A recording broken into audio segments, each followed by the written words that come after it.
La fille du capitaine par Pouchkine. Partie 3 du livre audio. La séparation. Le tambour me réveilla de très bonne heure. Je me rendis sur la place. Les troupes de Pougatchev se rangeaient déjà autour de la potence où pendaient encore les victimes de la veille. Les Cosaques étaient à cheval, les soldats sous les armes. Les drapeaux flottaient. Quelques canons, parmi lesquels je reconnus le nôtre, étaient montés sur des affûts de campagne. Bâti servant à supporter, pointer et déplacer un canon. Tous les habitants étaient également présents, attendant l'imposteur. Devant la maison du commandant, un Cosaque tenait par la bride un très beau cheval blanc de race kirghize.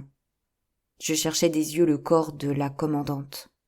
On l'avait tiré un peu de côté et recouvert d'une natte. Pougatchev sortit enfin de la maison. La foule se découvrit.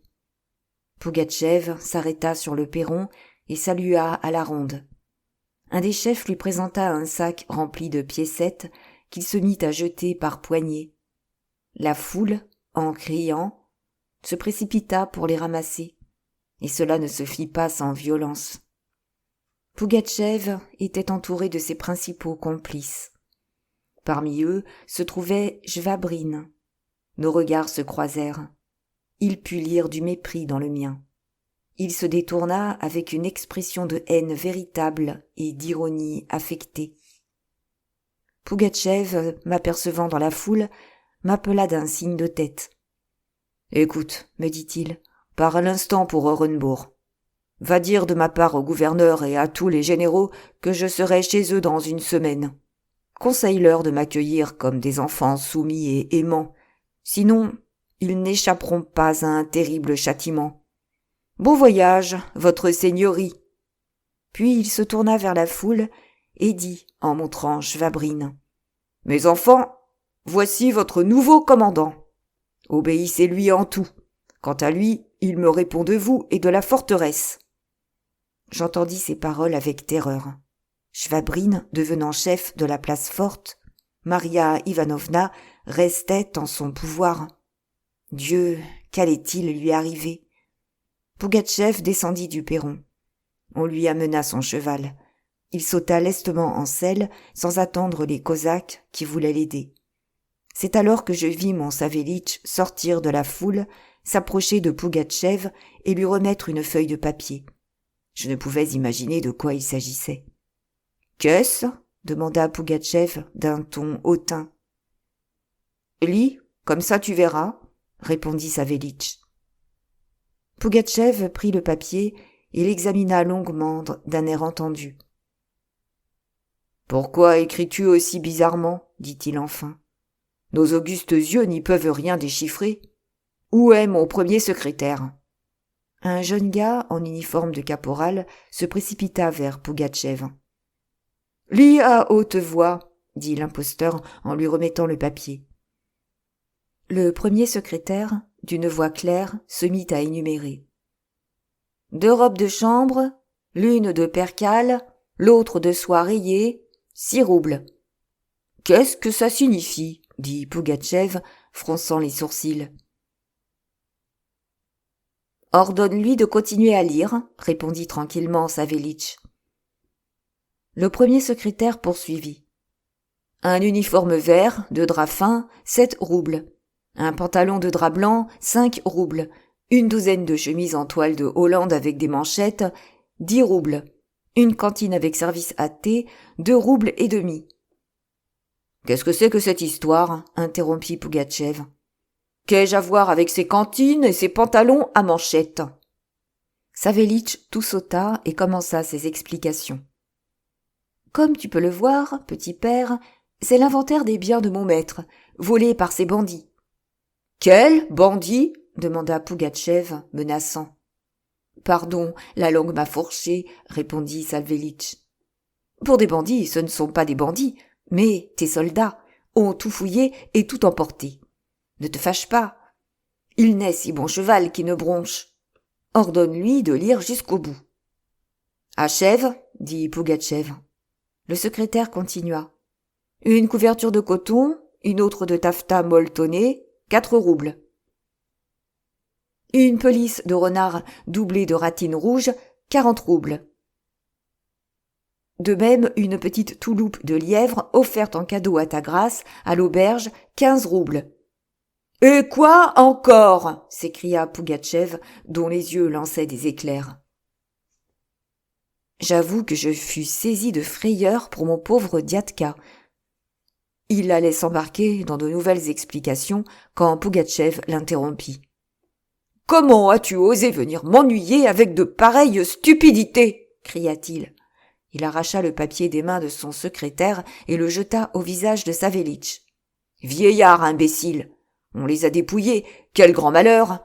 Tu devrais plutôt, vieille chouette, remercier éternellement Dieu qu'on ne vous ait pas pendu, toi et ton maître, comme tous ceux qui me résistent. Une touloupe de lièvre, je t'en donnerai, moi, des touloupes de lièvre. Mais sais-tu bien que je vais te faire écorcher vif et on fera des touloupes avec ta peau ? » « Comme il te plaira, répondit Savélich. Mais je ne suis qu'un cerf et je dois répondre du bien de mon maître. Pougatchev était visiblement en veine de générosité. Il se détourna et partit sans ajouter un mot. Jvabrine et les chefs le suivirent. La troupe sortit en bon ordre de la forteresse. Le peuple escorta Pougatchev. Je restai seul sur la place avec Savélich. Me voyant en bons termes avec Pougatchev, il avait songé à en profiter. Mais son habile projet avait échoué. J'étais prêt à le gronder pour son zèle intempestif, mais je ne pus m'empêcher de rire. « Ris, mon maître, ris, dit Savélich. Mais quand il faudra remonter tout notre ménage, on verra s'il y a de quoi rire. » Je courus à la maison du pope pour voir Maria Ivanovna. La femme du pope m'accueillit en m'annonçant une triste nouvelle. Pendant la nuit, Maria Ivanovna avait été prise d'une forte fièvre. Elle était sans connaissance et délirait. Akoulina Pamphilovna me conduisit dans sa chambre. Je m'approchai doucement du lit de la malade. L'altération de ses traits me frappa. Elle ne me reconnut pas. Je restai longtemps debout devant elle, n'écoutant ni le père Gerasim, ni sa bonne épouse qui, je crois, cherchait à me consoler. De sombres pensées m'agitaient. La situation de la pauvre orpheline sans défense, abandonnée au milieu de dangereux rebelles, ma propre impuissance m'effrayait. Jvabrine surtout, torturait mon imagination. Investi du pouvoir par l'imposteur, maître de la place forte, où se trouvait l'innocent objet de sa haine, il était capable de tout. Que faire ? Comment la secourir ? Comment la tirer des mains de ce bandit ? Il ne restait qu'un seul moyen. Je résolus de partir immédiatement pour Orenbourg afin de hâter la délivrance de Bielogorsk et d'y contribuer dans la mesure du possible. Je pris congé du pope et d'Akoulina Pamphilovna, en leur confiant celle que je considérais déjà comme mon épouse. Je pris la main de ma bien-aimée, la couvris de baisers et de larmes. « Adieu, me dit la femme du pope en me raccompagnant. Ne nous oubliez pas et écrivez-nous souvent. La pauvre Maria Ivanovna n'a plus maintenant que vous pour la protéger. » Revenu sur la place, je m'inclinai devant le gibet. Je quittai le fort et pris la route d'Orenbourg, accompagné de Savélich qui me suivait comme mon ombre. Je marchais, plongé dans mes réflexions, lorsque j'entendis soudain derrière moi galoper des chevaux. Je me retournai et vis un cavalier tenant un cheval bachkir par la bride et me faisant signe de loin. Je m'arrêtai et reconnus bientôt notre sergent. Nous ayant rejoints, il mit pied à terre et me tendit les rênes de l'autre cheval. « Votre seigneurie, notre père vous fait don d'un cheval et d'une de ses pelisses. » À la selle était attachée une touloupe en peau de mouton. « En outre, ajouta Maximitch en hésitant, il vous fait don de...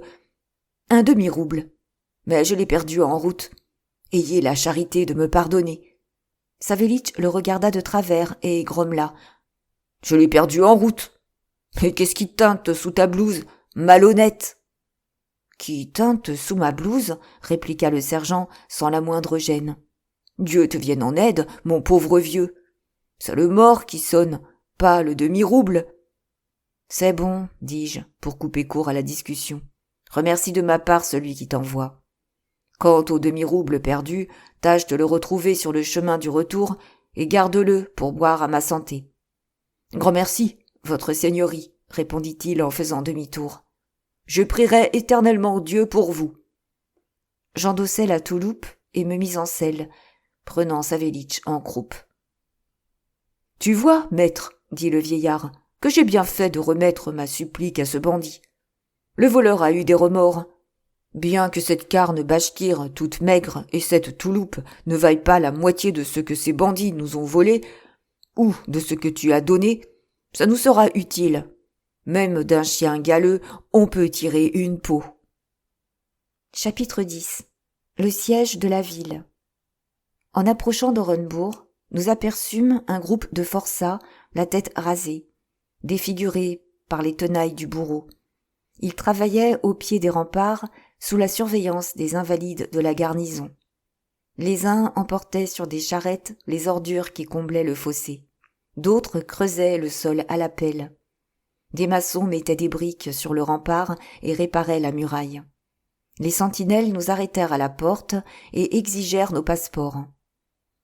Dès que le sergent apprit que je venais du fort de Bielogorsk, il me conduisit à la maison du général que je trouvais dans son jardin. Il examinait des pommiers dépouillés par le vent d'automne et, avec l'aide d'un vieux jardinier, il les enveloppait soigneusement de paille chaude. Son visage exprimait le calme et la bonté. Il se réjouit de me voir et commença de m'interroger sur les terribles événements dont j'avais été le témoin. Je lui racontais tout. Le vieillard m'écoutait avec attention et, en même temps, coupait les branches mortes. « Pauvre Mirounov, dit-il, quand j'achevais mon triste récit. Quel dommage pour lui. C'était un bon officier. Et madame Mironov, une bien brave dame. Et quel talent pour saler les champignons. Et qu'est devenue Macha, la fille du capitaine? Je répondis qu'elle était restée dans la place forte, confiée à la femme du pope. Aïe, aïe, aïe, fit le général. C'est mauvais, très mauvais. On ne peut pas du tout compter sur la discipline de ces brigands. Je répondis que le fort de Bielogorsk n'était pas très éloigné et que, vraisemblablement, son excellence ne tarderait pas à envoyer une troupe pour libérer ses malheureux habitants. Le général hocha la tête d'un air de doute. « Nous verrons, dit-il. Nous avons encore le temps d'en parler. Viens donc prendre le thé chez nous. Ce soir s'y tiendra un conseil de guerre. Tu peux nous donner des renseignements précis sur ce coquin de Pougatchev et sur ses troupes. Pour l'instant, va te reposer. » Je gagnai le logement qui m'avait été attribué et dans lequel Savélich s'installait déjà. J'attendis avec impatience l'heure fixée. Je trouvai chez le général un des fonctionnaires municipaux, le directeur de la douane, si je me souviens bien, un petit vieux gros et rougeau en cafetan de brocart. Il se mit à m'interroger sur le sort d'Ivan Kouzmitch, qu'il appelait son compère, coupant souvent mon récit de questions secondaires et de considérations morales. Si elle ne dévoilait pas en lui des qualités d'expert militaire, elle n'en révélait pas moins sa sagesse.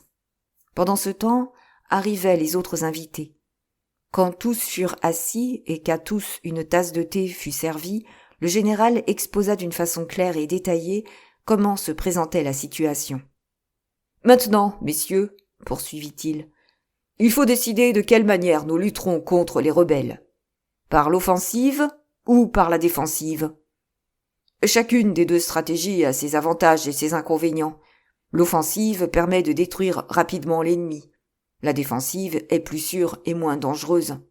C'est pourquoi nous allons recueillir les opinions dans l'ordre réglementaire, c'est-à-dire en commençant par le plus jeune dans le grade le moins élevé.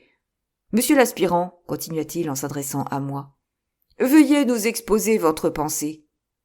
Je me levai, et, après avoir décrit en quelques mots Pougatchev et sa bande, j'affirmai que l'imposteur n'était pas en état de résister à une armée régulière. Mon opinion fut accueillie par les fonctionnaires avec un mécontentement non dissimulé. Ils y voyaient la témérité étourdie d'un jeune homme. Un murmure s'éleva, et j'entendis quelqu'un prononcer distinctement à mi-voix le mot « blanc-bec ». Le général se tourna vers moi et me dit en souriant. « Monsieur l'aspirant, les premières voix dans les conseils de guerre vont ordinairement à l'offensive. C'est de règle. Poursuivons.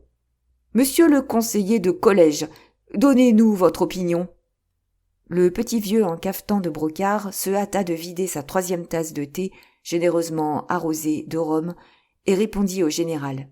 « Je crois, votre Excellence, qu'il ne faut utiliser ni l'offensive ni la défensive. »« Comment cela, monsieur le conseiller de collège ?» répliqua le général stupéfait. « La tactique ne prévoit pas d'autre moyen, mouvement offensif ou défensif. »« Votre Excellence, agissez par soudoiement. » En corrompant et achetant l'adversaire, en mettant à prix la tête de Pougatchev.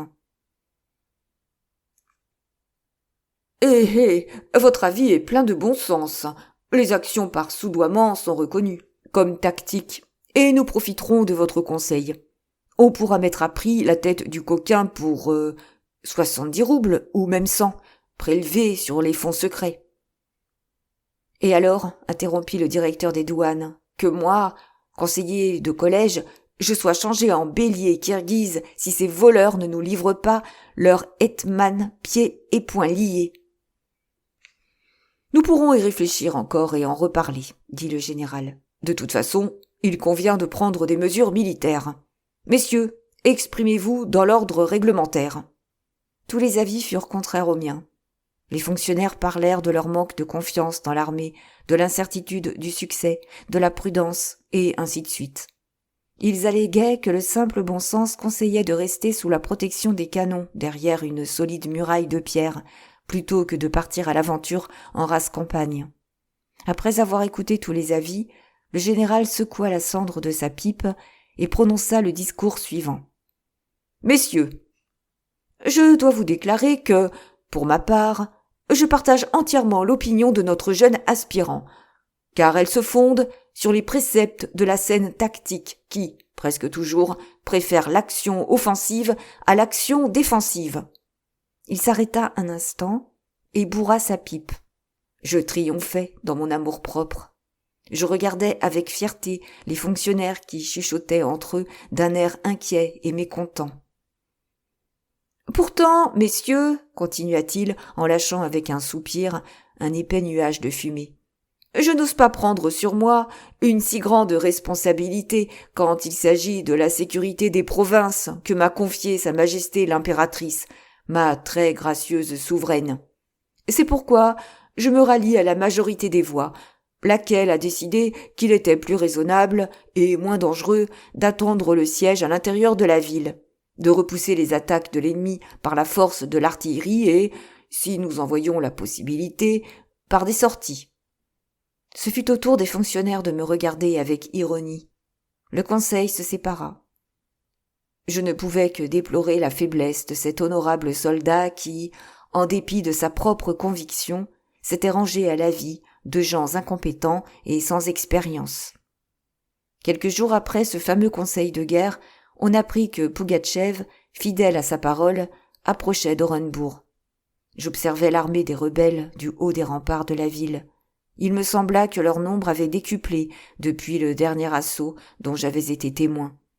Ils avaient aussi une solide artillerie, prise par Pougatchev dans les petits forts qu'il avait déjà conquis. En me rappelant la décision du conseil, je prévis une longue captivité dans les murs d'Orenbourg, et c'est tout juste si je ne pleurais pas de rage impuissante. Je ne raconterai pas le siège d'Orenbourg, qui appartient à l'histoire, et non à une chronique familiale. Disons simplement que, par suite de l'inconscience du commandement de la place, ce siège fut désastreux pour les habitants qui souffrirent de la faim et de privations de toutes sortes. On imaginera sans peine que la vie à Orenbourg fut bientôt intolérable. Tous attendaient avec angoisse la décision du sort. Tous se plaignaient du coût de la vie qui devenait effroyable. Les habitants finirent par s'habituer aux boulets qui tombaient sur leurs maisons. Les assauts même de Pougatchev ne soulevaient plus l'émotion générale. Je mourais d'ennui. Le temps passait. Je ne recevais aucune lettre de Biélogorsk. Toutes les routes étaient coupées. Je ne pouvais plus supporter ma séparation d'avec Maria Ivanovna. L'incertitude où j'étais, à son sujet, me torturait.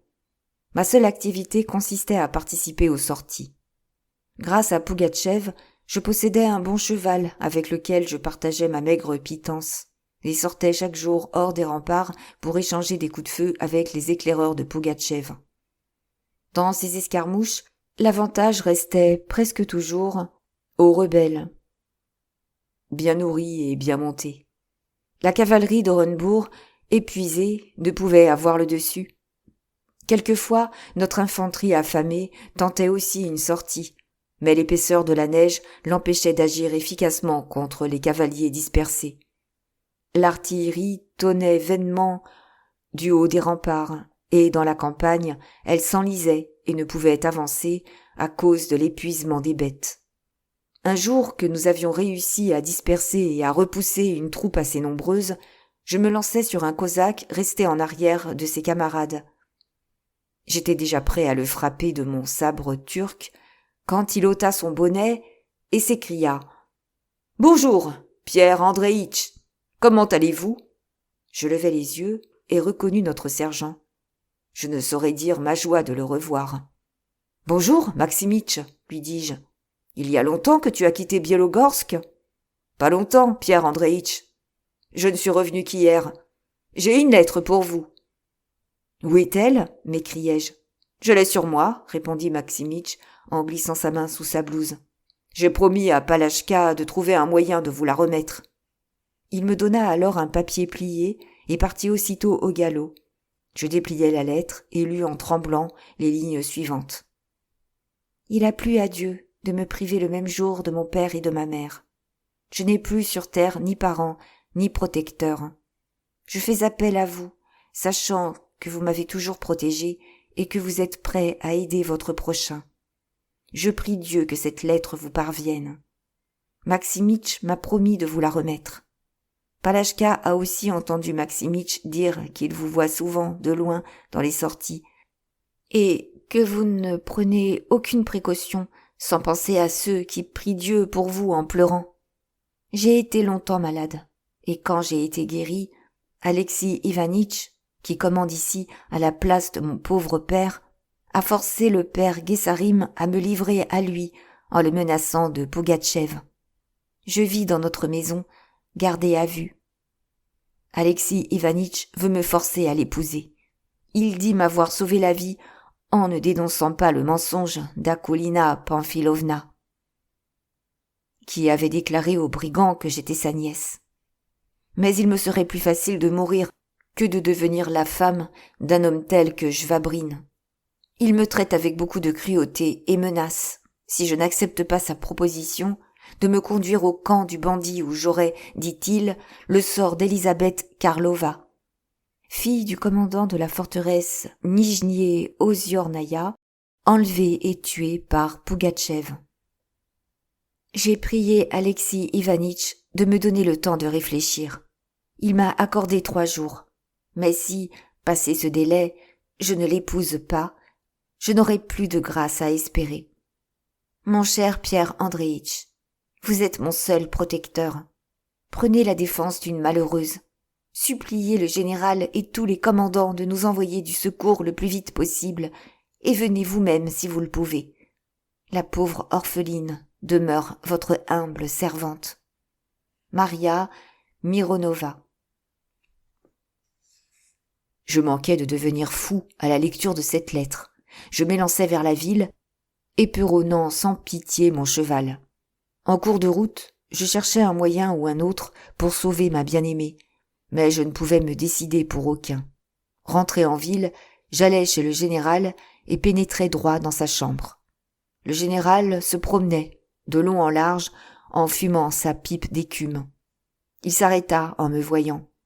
Mon aspect le frappa, sans aucun doute, et il m'interrogea avec sollicitude sur la raison de mon entrée précipitée. « Votre Excellence, lui dis-je, je viens à vous comme à mon propre père. Au nom de Dieu, ne repoussez pas ma demande. Le bonheur de toute ma vie en dépend. »« Qu'y a-t-il donc, mon petit ?» demanda le vieil homme stupéfait.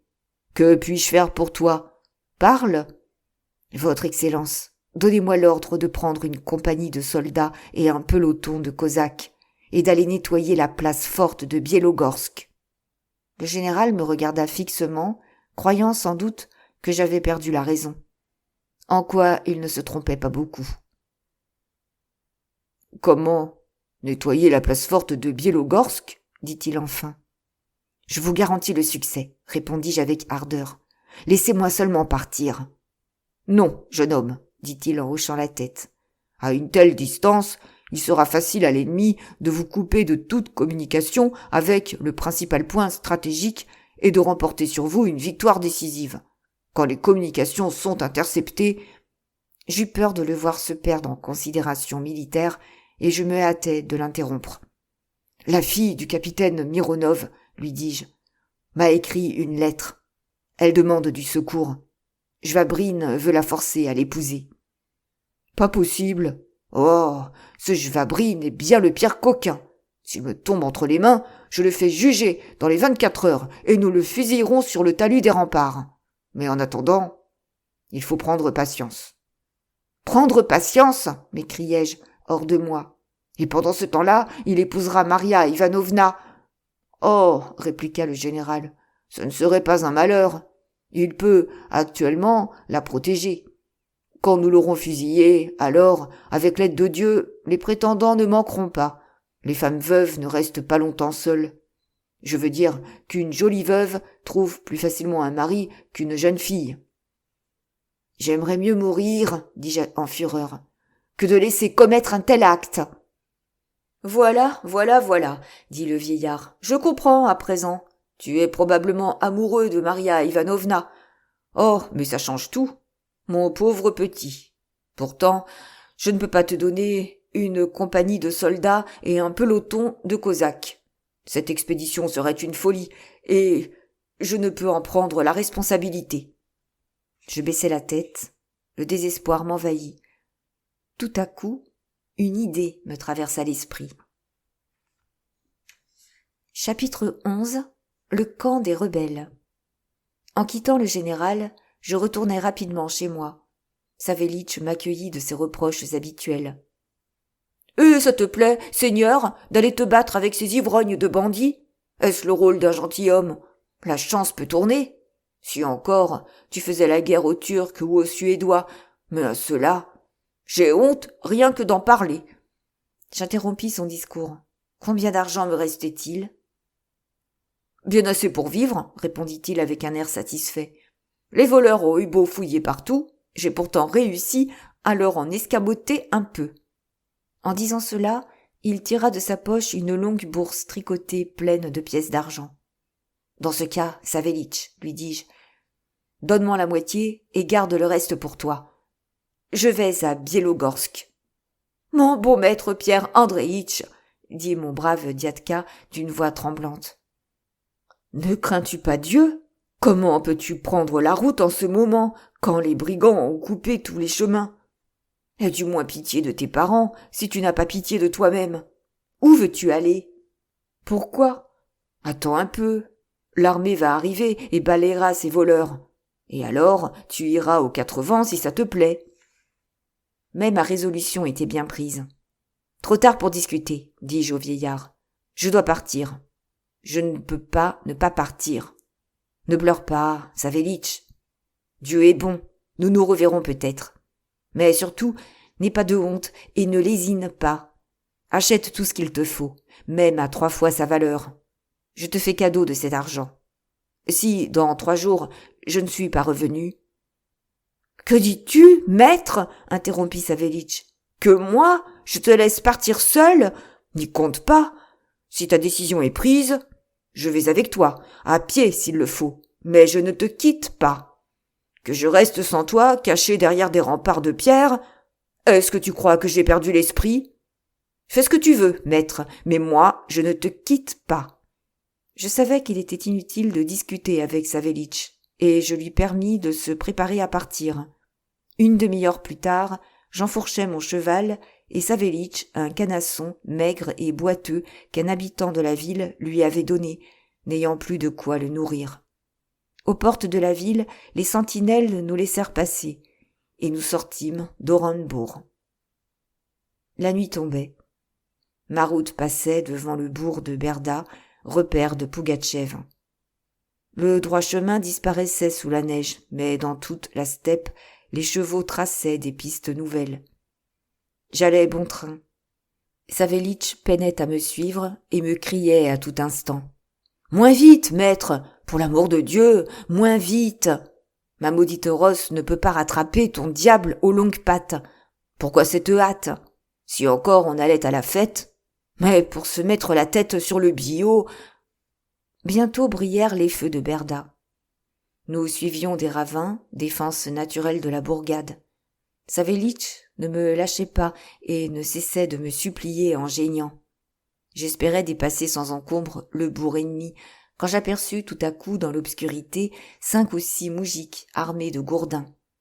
C'était un poste avancé du camp de Pougatchev. Ils nous interpellèrent. Ne connaissant pas le mot d'ordre, je voulais passer sans répondre. Mais ils m'entourèrent aussitôt et l'un d'eux saisit mon cheval par la bride. Je tirai mon sabre et frappai le moujik à la tête. Son bonnet lui sauva la vie, mais il chancela et lâcha prise. Les autres, effrayés, s'écartèrent. Profitant de ce répit, je piquai des deux et partis au galop. L'obscurité qui augmentait de plus en plus aurait pu me préserver de tout danger, lorsque je m'aperçus en me retournant que Savélich n'était plus avec moi.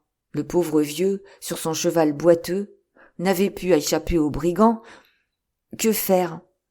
J'attendis quelques minutes, puis, certain qu'on l'avait arrêté, je fis demi-tour et revins pour le délivrer. En approchant du ravin, j'entendis de loin du bruit, des cris et la voix de mon Savélich. Je me hâtai et me retrouvai bientôt au milieu des moujiks de l'avant-poste, ceux qui m'avaient arrêté un instant auparavant. Savélich était entre leurs mains. Il avait jeté le vieillard à bas de sa rosse et se préparait à le ligoter. Mon arrivée les remplit de joie. Ils se jetèrent sur moi avec des cris et en un clin d'œil me firent tomber de cheval. L'un d'eux, apparemment le chef, nous déclara qu'il allait nous mener tout de suite au souverain. « Et c'est notre bon maître, ajouta-t-il, qui prendra la décision. Ou on vous pend sur l'heure, ou nous attendons qu'il fasse jour. » Je n'offris aucune résistance. Savélich m'imita et les sentinelles nous emmenèrent triomphalement. Il fallut traverser le ravin pour entrer dans le bourg. Des lumières étaient allumées dans toutes les isbas. On entendait partout du bruit, des cris. Dans la rue, je croisais une foule de gens, mais personne ne nous remarqua dans l'obscurité, ni ne reconnut en moi un officier d'Orenbourg. On nous conduisit à une isba qui faisait l'angle des 2 rues. Près de la porte, il y avait quelques tonneaux de vin et 2 canons. « Voilà le palais, » dit un des moujiks. « Nous allons vous annoncer tout de suite. » Il entra dans l'isba. Je regardais Savélich. Le pauvre vieux se signait en murmurant ses prières. J'attendis longtemps. Enfin, le moujik reparut et me dit « Viens, notre souverain a ordonné de faire entrer l'officier. » Je pénétrai dans l'isba, ou dans le palais, comme l'appelaient les moujiks. Elle était éclairée par 2 chandelles de suif et les murs étaient tapissés de papier doré. À part cela, les bancs, la table, le broc d'eau suspendu à une corde, l'essuie-main à son clou, la pelle à enfourner dressée dans un coin et le fourneau chargé d'ustensiles, tout était comme dans une autre isba. Pougatchev était assis sous les icônes, en cafetan rouge et en haut bonnet de fourrure, les mains aux hanches. Auprès de lui se tenaient quelques-uns de ses principaux complices. Ils affichaient une attitude respectueuse. On voyait bien que la nouvelle de l'arrivée d'un officier d'Orenbourg avait éveillé une vive curiosité chez les rebelles et qu'ils s'étaient préparés à me recevoir de façon pompeuse. Pougatchev me reconnut au premier coup d'œil. Sa gravité affectée disparut aussitôt. « Tiens, votre seigneurie, dit-il avec vivacité. Comment allez-vous? Pourquoi la Providence vous amène-t-elle ici? » Je répondis que je voyageais pour une affaire personnelle et que ces hommes m'avaient arrêté. Et quelle affaire demanda-t-il. Je ne savais que répondre. Pougatchev, s'imaginant que je ne voulais pas m'expliquer devant témoins, se tourna vers ses hommes et leur ordonna de sortir. Tous obéirent, sauf 2. « Parle carrément devant eux, dit Pougatchev.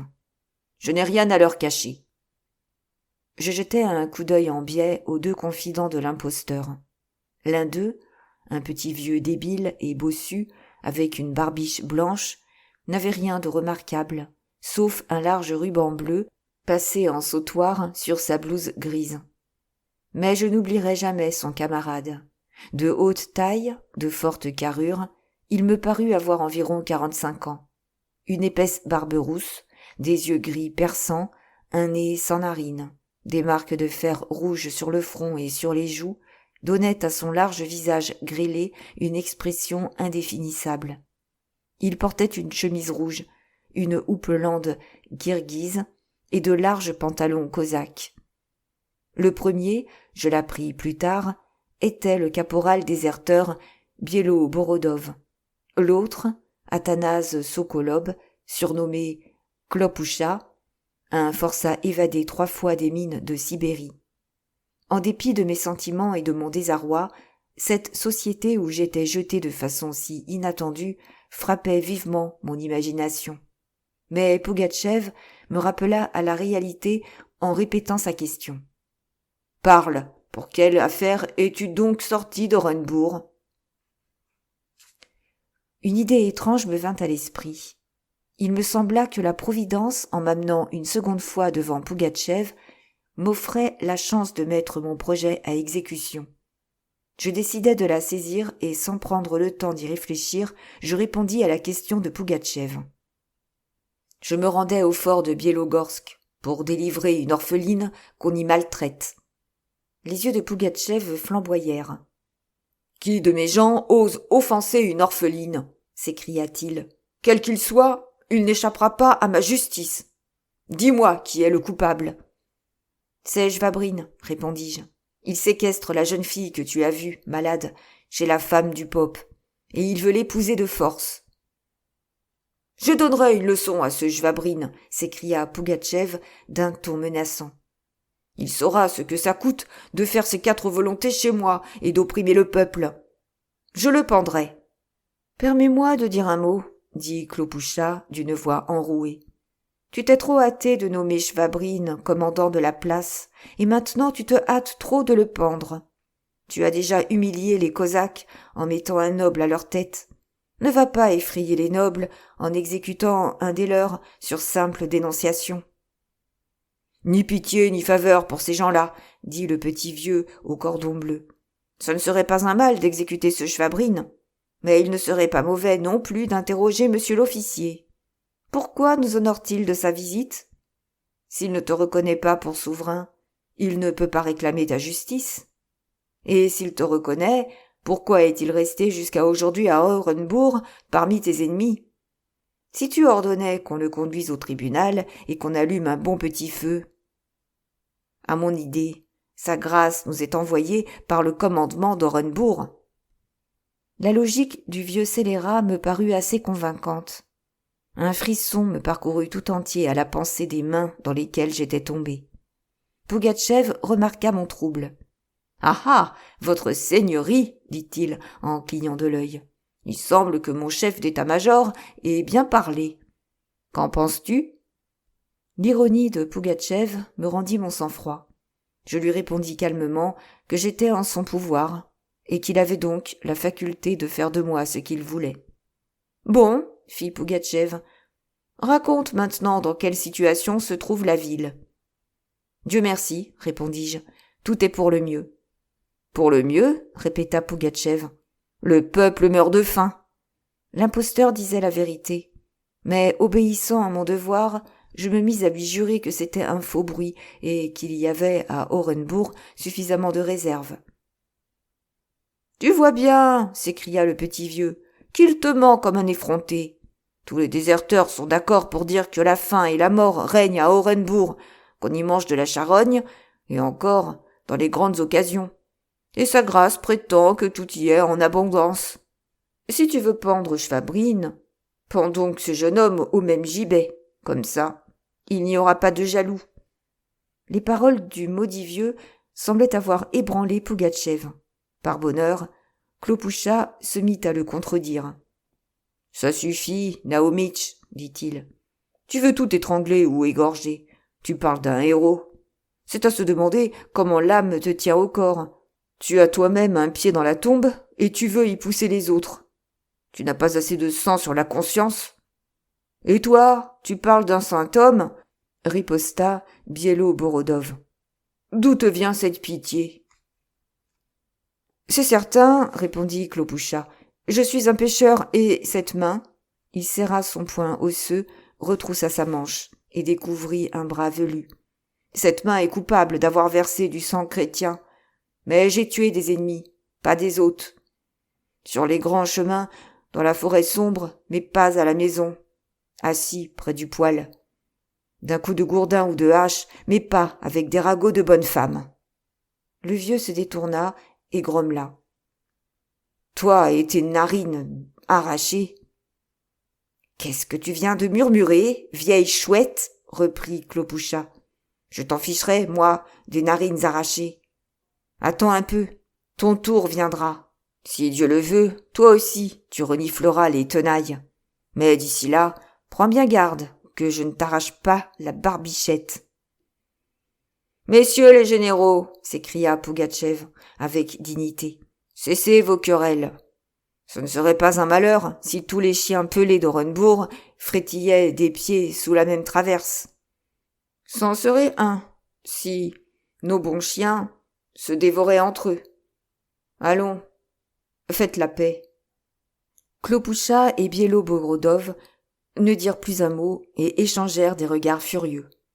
Je jugeais nécessaire de changer un sujet de conversation qui pouvait tourner mal pour moi, et je m'adressai à Pougatchev d'un ton joyeux. « Ah, j'allais oublier de te remercier pour le cheval et la touloupe. Sans toi, je n'aurais pas atteint la ville, et je serais mort de froid en route. » Ma ruse réussit. Pougatchev se dérida. « C'est un plaisir que de payer sa dette, dit-il en clignant de l'œil et en me jetant un regard en coin. Mais raconte-moi maintenant pourquoi tu t'intéresses à cette jeune fille que Schwabrine maltraite. N'aurait-elle pas par hasard touché ce cœur de jeune homme, hein? Elle est ma fiancée, répondis-je à Pougatchev. Constatant son changement d'attitude, je ne jugeais plus utile de cacher la vérité. Ta fiancée? S'écria Pougatchev. Pourquoi ne pas l'avoir dit plus tôt? Nous te marierons, et nous nous amuserons à ta noce. Il se retourna vers Bielo-Borodov et ajouta. Écoute, général, sa seigneurie et moi, nous sommes de vieux amis. Asseyons-nous et soupons. La nuit porte conseil. Nous verrons demain ce que nous ferons de lui. J'aurais refusé de bon cœur l'honneur qu'on m'offrait, mais je ne le pouvais pas. Deux jeunes Cosaques, les filles du propriétaire de l'Isba, mirent une nappe blanche sur la table. Elles apportèrent du pain, de la soupe aux poissons et quelques pichets de vin et de bière. Pour la seconde fois, je me retrouvai attablé en compagnie de Pougatchev et de ses effrayants complices. L'orgie dont je devins le témoin involontaire se prolongea tard dans la nuit. L'ivresse triompha enfin des convives. Pougatchev s'endormit sur son siège. Ses compagnons se levèrent en me faisant signe de les suivre. Sur l'ordre de Klopoucha, la sentinelle me conduisit au poste de garde où on m'enferma avec Savelitch. Le lendemain matin, on vint me chercher de la part de Pougatchev. Je me rendis chez lui. Devant la porte, je vis un traîneau attelé de 3 chevaux tartares. Il y avait une foule dans la rue. Je rencontrai Pougatchev dans le vestibule. Il portait une tenue de voyage, une pelisse et un bonnet kirghize. Ses convives de la veille l'entouraient et avaient repris cet air respectueux qui contrastait si fort avec tout ce dont j'avais été le témoin la nuit précédente. Pougatchev me salua gaiement et me fit asseoir près de lui. « Au fort de Bielogorsk !» ordonna Pougatchev au robuste tartare qui conduisait. « Debout, la troïka !» Mon cœur se mit à battre violemment. Les chevaux s'élancèrent, la clochette tinta. Le traîneau s'envola. « Halte, halte !» cria une voix que je ne connaissais que trop, et je vis Savélich qui accourait vers nous. Plougatchev fit arrêter. « Mon bon maître, Pierre Andréitch !» criait mon Diatka. « Ne m'abandonne pas en mes vieux jours au milieu de ces brigues. Tiens, la vieille chouette !» dit Plougatchev. « Une fois encore, Dieu nous a permis de nous revoir. Allons, assieds-toi devant. »« Merci, Seigneur, merci, mon propre père, » répondit Savélich en s'installant. « Que Dieu te donne 100 années de vie pour avoir recueilli et protégé le vieil homme que je suis. Toute ma vie, je prierai Dieu pour toi. Quant à la touloupe de lièvre, je n'en parlerai jamais plus. » Cette touloupe de lièvre pouvait à la fin déplaire sérieusement à Plougatchev. Par bonheur, l'imposteur n'entendit pas, ou ne releva pas cette allusion malvenue. Les chevaux prirent le galop. La foule dans la rue s'arrêtait et saluait jusqu'à terre. Plougatchev répondait de la tête, avec majesté. 1 minute plus tard, nous avions quitté le bourg. On peut aisément imaginer mes sentiments. Dans quelques heures, j'allais revoir celle que je croyais déjà perdue pour moi. J'imaginais le moment de notre réunion. Je songeais aussi à cet homme qui tenait mon sort entre ses mains, et qui, par un étrange concours de circonstances, était mystérieusement lié à moi. Je me rappelais les accès de cruauté, les habitudes sanguinaires de celui qui se proposait d'être le sauveur de ma bien-aimée. Plougatchev ne savait pas qu'elle était la fille du capitaine Mironov. Poussée à bout, Shvabrine était capable de tout lui révéler. Plougatchev pouvait aussi apprendre la vérité d'une autre source. Qu'arriverait-il alors à Maria Ivanovna ? Un frisson me parcourut tout entier et mes cheveux se dressèrent sur ma tête. Tout à coup, Plougatchev interrompit mes réflexions par cette question. « À quoi ta seigneurie peut-elle bien penser ?»« Comment ne pas penser ?» répondis-je. « Je suis officier et noble. Hier encore je me battais contre toi et aujourd'hui je voyage avec toi, dans la même troïka, et le bonheur de toute ma vie dépend de toi. »« Et alors ?» demanda Plougatchev. « Ça t'effraie ?» Je lui répondis qu'ayant déjà été gracié par lui, je comptais non seulement sur sa clémence, mais encore sur son aide. « Et tu as raison, pardieu, tu as raison, » affirma l'imposteur. « Tu as vu que mes hommes te regardaient de travers. Ce matin encore, le petit vieux voulait me prouver que tu étais un espion, qu'il fallait te mettre à la torture et te pendre. » Il baissa la voix pour ne pas être entendu de Savélich ni du Tartare. « Mais je n'y ai pas consenti. En souvenir de ton verre de vodka et de ta touloupe de lièvre. Tu vois bien que je ne suis pas un buveur de sang, comme le prétendent tes semblables. » Je me souvenais de la prise de Biélogorsk, mais je ne jugeais pas nécessaire de le contredire, et je ne dis pas un mot. « Que dit-on de moi, à Orenbourg ?» demanda Plougatchev après un court silence. « On dit qu'il n'est pas facile de se mesurer à toi. Il faut le reconnaître, tu as montré qui tu étais. » Le visage de l'imposteur trahit sa vanité satisfaite. « Oui, dit-il d'un air joyeux, je sais faire la guerre. Chez vous, à Orenbourg, connaît-on la bataille d'Iouzeïev ? 40 généraux tués, 4 armées faites prisonnières. Qu'en penses-tu ? Le roi de Prusse lui-même pourrait-il se mesurer à moi ? » La vantardise du brigand me parut comique. « Et toi, qu'en penses-tu ? lui dis-je. Pourrais-tu battre Frédéric ? Le roi de Prusse, Frédéric le Grand, 1712-1786, roi de 1740 à 1786. Pourquoi pas ? Je bats bien vos généraux et vos généraux l'ont battu. Jusqu'à ce jour, je suis victorieux. Dans quelque temps, on saura ce que je vaux quand je marcherai sur Moscou. Car tu comptes marcher sur Moscou ? L'imposteur réfléchit un moment et dit à mi-voix. Dieu seul le sait. Ma route est étroite et ma volonté contrariée. Mes hommes rouspètent. Ce sont des pillards. Il faut que j'aie l'oreille fine. Au premier échec, ils sauveront leur coup de la corde avec ma tête. C'est bien vrai, dis-je à Plougatchev. Ne vaudrait-il pas mieux pour toi les lâcher le premier, au bon moment, et implorer la grâce de la souveraine ? Plougatchev eut un sourire amer. Non, répondit-il.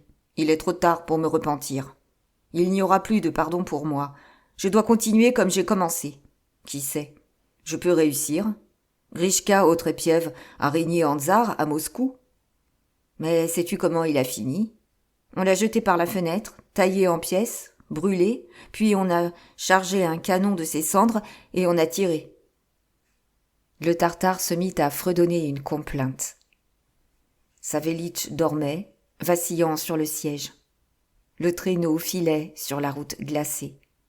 Soudain, j'aperçus le petit village sur la rive escarpée de l'Oural avec sa palissade et son clocher. Un quart d'heure plus tard, nous entrions dans la place forte de Biélogorsk.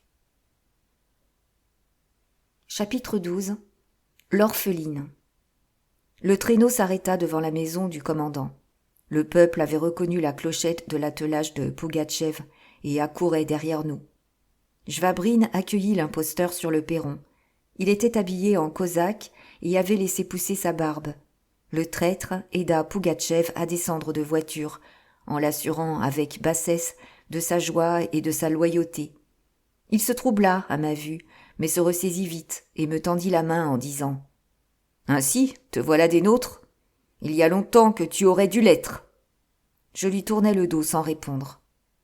J'eus le cœur serré en entrant dans la pièce si familière où pendait encore au mur le brevet du défunt commandant, comme une lugubre épitaphe du temps passé.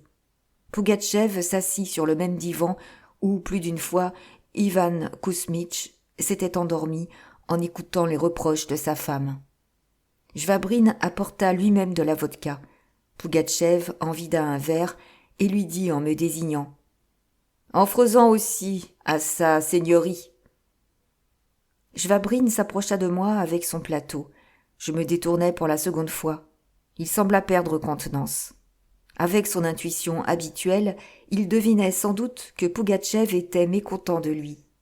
Il le redoutait et me regardait avec méfiance. Pougatchev l'interrogea sur l'état de la forteresse, sur ceux qu'on disait des troupes ennemies et d'autres sujets du même genre. Puis, à brûle-pourpoint, il demanda « Dis-moi, mon frère, quelle est cette jeune fille que tu gardes enfermée chez toi? Montre-la-moi donc. » Jvabrine devint pâle comme un mort. « Seigneur, dit-il d'une voix tremblante, elle n'est pas enfermée. Elle est malade, couchée dans sa chambre. »« Conduis-moi auprès d'elle, dit l'imposteur en se levant. » Il était impossible de refuser. Jvabrine conduisit Pougatchev à la chambre de Maria Ivanovna. Je les suivis. Jvabrine s'arrêta dans l'escalier. « Seigneur, dit-il, vous pouvez exiger de moi ce qu'il vous plaira, mais ne permettez pas qu'un étranger entre dans la chambre de mon épouse. »« Ainsi, tu es marié » m'écriai-je, prêt à lui sauter à la gorge. « Doucement, interrompit Pougatchev. C'est mon affaire. Et toi, continua-t-il en se tournant vers Jvabrine, ne fais pas de manière avec moi. Qu'elle soit ta femme ou non, moi, j'amène qui je veux dans sa chambre. Votre seigneurie, viens avec moi. » À la porte de la chambre, Jvabrine s'arrêta de nouveau et dit, d'une voix entrecoupée, « Seigneur, je vous préviens qu'elle a la fièvre, et depuis 3 jours, elle ne cesse de délirer. »« Ouvre, dit Pougatchev. » Jvabrine se mit à fouiller dans ses poches, puis dit qu'il avait oublié la clé. Pougatchev donna un coup de pied dans la porte. La serrure sauta, la porte s'ouvrit. Je jetai un coup d'œil et crus mourir. Pâle, amaigrie, les cheveux emmêlés, Maria Ivanovna était assise sur le plancher, vêtue d'un grossier vêtement de paysanne en loques. Il y avait devant elle une cruche d'eau et un morceau de pain. En me voyant, elle tressaillit et se mit à crier. Je ne saurais dire ce que j'ai ressenti. Pougatchev regarda Jvabrine et dit avec un sourire amer. « C'est propre, dans ton hôpital. » Puis il s'approcha de Maria Ivanovna. « Dis-moi, mignonne, pourquoi ton mari t'a-t-il punie? De quoi t'es-tu rendue coupable ?»« Mon mari, répéta-t-elle, ce n'est pas mon mari. Je ne serai jamais sa femme. J'aimerais mieux mourir. Et je mourrai si on ne me délivre pas. » Pougatchev lança un regard furieux à Jvabrine. « Et tu as osé me mentir, lui dit-il. Sais-tu, coquin, ce que tu mérites ?» Schwabrine tomba à genoux. À cette minute, le mépris étouffa en moi tout sentiment de haine et de colère. Avec dégoût, je regardais ce noble se traîner au pied d'un cosaque déserteur. Pougatchev se radoucit. « Je te pardonne pour cette fois, dit-il à Schwabrine. Mais sache qu'à ta première faute, je me souviendrai de celle-là.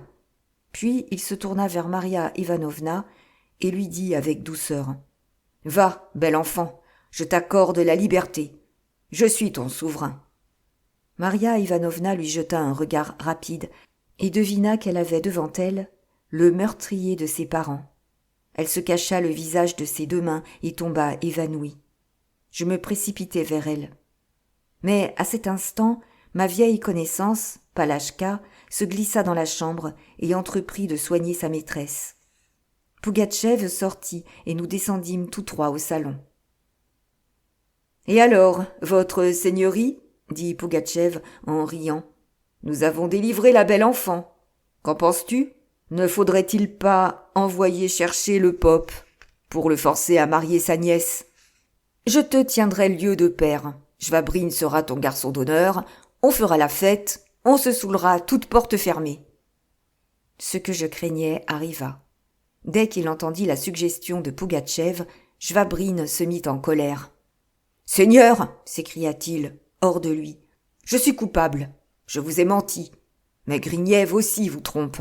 Cette jeune fille n'est pas la nièce du pope. C'est la fille d'Ivan Mironov qui a été pendue à la prise de cette place forte. » Pougatchev fixa sur moi ses yeux de braise. « Qu'est-ce que c'est encore ?» demanda-t-il, interdit. « Schwabrine t'a dit la vérité, » répondis-je d'un ton ferme. « Mais toi, tu ne l'avais pas dite, » remarqua Pougatchev, dont le visage s'assombrit. « Juge toi-même si je pouvais déclarer devant tes hommes que la fille de Mironov était vivante. Ils l'auraient tuée. Rien n'aurait pu la sauver. »« Ça, c'est vrai, » dit Pougatchev en riant. « Mais ivrogne n'aurait pas épargné la pauvre fille. Ma commère, la popesse, a bien fait de leur mentir. »« Écoute, » continuai-je en le voyant si bien disposé. « Le nom que je dois te donner, je ne le connais pas, et je ne veux pas le connaître. Mais Dieu m'est témoin que je suis prêt à te payer de ma vie ce que tu as fait pour moi. Seulement, ne demande rien qui soit contraire à mon honneur ou à ma conscience de chrétien. Tu es mon bienfaiteur, achève comme tu as commencé. Laisse-moi aller avec la pauvre orpheline là où Dieu nous mènera. Quant à nous, où que tu sois, et quoi qu'il t'arrive, chaque jour nous prierons pour le salut de ton âme de pécheur. » Il me sembla avoir touché le cœur farouche de Pougatchev. « Qu'il soit fait comme tu le veux, » dit-il. « Quand on punit, on punit. Quand on fait grâce, on fait grâce. Moi, je suis comme ça. Prends ta belle avec toi, emmène-la où tu veux, et que Dieu vous donne amour et paix. » Il se tourna vers Schwabrine et lui ordonna de me préparer un laissez-passer pour tous les avant-postes et les forts en son pouvoir. Schwabrine, complètement abattu, restait là, pétrifié. Pougatchev partit inspecter la forteresse. Schwabrine le suivit.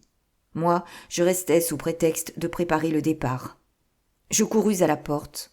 La porte était fermée. Je frappai.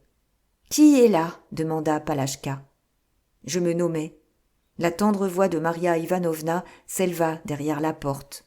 « Attendez, Pierre Andréitch, je change de vêtements.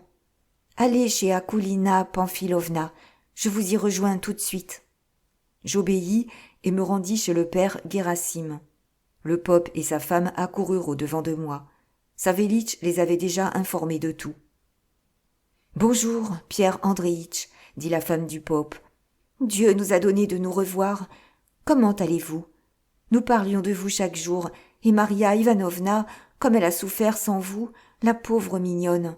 Mais dites-moi, mon enfant, comment avez-vous pu vous en tirer avec Pougatchev ? Comment ne vous a-t-il pas massacré ? Bon, remercions au moins le bandit pour ça. »« Suffit, la vieille, » interrompit le père Guérassim. « N'étale pas toujours ce que tu sais. À qui parle trop, point de salut. Pierre Andréitch, mon cher enfant, entrez, je vous en prie. » Voilà longtemps, si longtemps qu'on ne s'est vu. La femme du pope commença à me traiter à la fortune du pot, sans cesser pour autant de bavarder. Elle me raconta comment Jvabrine les avait contraints à lui livrer Maria Ivanovna, comment celle-ci pleurait et ne voulait pas se séparer d'eux, comment Maria Ivanovna était restée avec eux en relation continuelle par l'intermédiaire de Palachka, une fine mouche qui mène le sous-officier cosaque par le bout du nez, comment elle avait conseillé à Maria Ivanovna de m'écrire une lettre, etc. À mon tour, je lui racontais mon histoire en quelques mots. Le pope et sa femme se signèrent quand ils apprirent que Pougatchev connaissait leurs mensonges. « Que la puissance de la croix nous protège !» dit Akoulina Pamphilovna. « Que Dieu détourne l'orage ! Vraiment, cet Alexis Ivanitch, il n'y a pas à dire. Curieux homme !» À cet instant, la porte s'ouvrit et Maria Ivanovna entra, un sourire irradiant son visage pâli. Elle avait quitté ses vêtements de paysanne et s'était habillée comme avant, avec une décente simplicité. Je saisis sa main et pendant un long moment, je ne pus dire un mot. Nous gardions tous deux le silence, le cœur trop ému. Nos hôtes sentirent que nous pouvions nous passer d'eux et nous laissèrent. Nous restâmes seuls. Tout était oublié. Nous parlions sans pouvoir nous arrêter. Maria Ivanovna me raconta tout ce qui lui était arrivé depuis la prise de la place forte. Elle me décrivit toute l'horreur de sa situation, toutes les souffrances que lui avait infligées l'infâme Jvabrine. Nous nous rappelions aussi les jours heureux d'autrefois, et nous pleurions tous les deux. Puis je lui exposai mes projets. Rester dans le fort soumis à Pougatchev et commandé par Jvabrine était hors de question. Il était tout aussi impossible de songer à Orenbourg, qui subissait en ce moment toutes les angoisses d'un siège. Maria Ivanovna n'avait plus un seul parent au monde. Je lui proposai donc d'aller retrouver les miens dans leur village. D'abord, elle hésita. La mauvaise disposition qu'avait montrée mon père envers elle l'effrayait. Je la rassurai. Je savais que mon père considérerait comme un honneur et un devoir de recueillir la fille d'un vieux soldat mort pour la patrie. « Maria, chérie, lui dis-je enfin, je te regarde comme ma femme. Ces événements étranges nous ont unis à jamais. Rien au monde ne peut plus nous séparer. » Maria Ivanovna m'écoutait avec simplicité, sans fausse pudeur, sans affectation. Elle comprenait que son sort était lié au mien, mais elle me répéta qu'elle ne m'épouserait qu'avec l'accord de mes parents. Je ne la contredis pas. Un tendre baiser nous unit, et c'est ainsi que tout fut décidé entre nous. 1 heure plus tard, le sous-officier cosaque m'apporta le laissez-passer, signé d'un griffonnage de Pougatchev, et me dit que celui-ci voulait me voir. Je le trouvais prêt à se mettre en route. Comment exprimer ce que je ressentais en me séparant de cet homme effrayant, monstrueux, cruel envers tous, sauf avec moi? Pourquoi ne pas dire la vérité? À cette minute-là, une vive sympathie m'entraînait vers lui. Je désirais ardemment l'arracher à la horde de bandits qu'il dirigeait et sauver sa vie pendant qu'il en était encore temps. Jvabrine et la foule pressée autour de nous m'empêchèrent de lui exprimer tous les sentiments dont mon cœur était plein. Nous nous séparâmes en amis. Pougatchev, apercevant Akoulina Pamphilovna dans la foule, la menaça du doigt et cligna de l'œil d'un air complice.